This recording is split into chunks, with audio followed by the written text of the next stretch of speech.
parce que tu ne trouveras pas une personne qui veut le plus ton bien que ton père ou ta mère. Donc il est important de prendre conseil des parents. Mais lorsqu'on voit des parents qui s'opposent à un mariage, et au XXe siècle, au XXIe siècle, cela existe toujours malheureusement, des gens qui s'opposent à des mariages dans leur famille, tout simplement parce que, alors on a différentes situations, soit parce que la fille est une arabe et le mari est un noir, ou vice versa, soit parce qu'il n'est pas de la même nationalité, bien qu'ils soient tous maghrébins, ou encore au-delà de cela, ils sont du même pays, voilà qu'ils ne sont pas de la même tribu.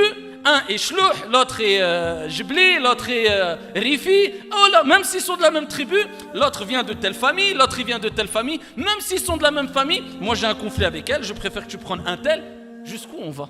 Est-ce que ça, c'est un comportement digne du musulman qui a compris les textes prophétiques et coraniques, billahi alaykoum? Et combien de filles s'attristent et pleurent tout simplement parce que cela a créé de la zizanie dans les familles. Ils se disent, si j'accepte, je vais m'opposer et peut-être créer une scission avec mes parents.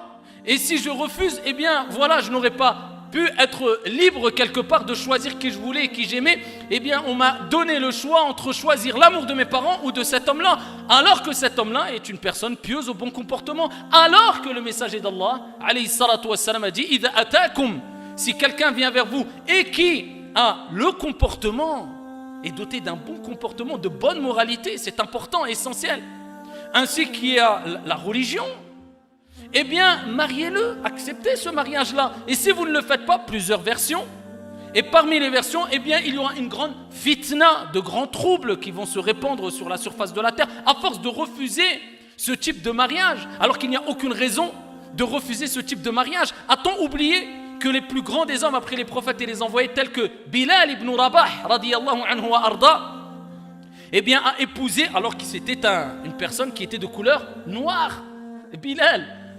Et c'était une personne qui était originaire d'Abyssinie. Et c'était une personne qui était esclave. Avant qu'on le libère, après que l'islam soit venu. Et c'est une personne qui s'est mariée avec, ici, la sœur de Abdurrahman ibn Auf, radiyallahu anhu arda, qui était une femme faisant partie de la tribu des Quraysh. Et c'était ici quelque chose de noble et de grand. Et ils se vantaient de leur tribu.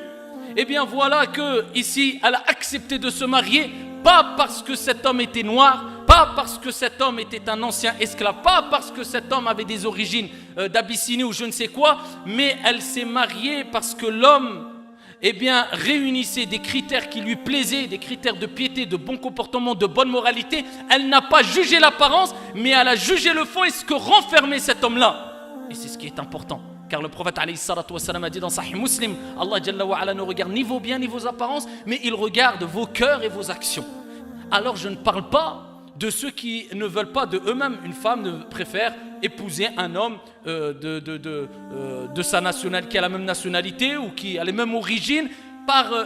C'est une question de pratique, on va dire, ou c'est des goûts personnels, mais c'est loin du racisme. Ça, il n'y a aucun problème. Moi, je parle de ceux qui ne veulent pas parce qu'ils disent non.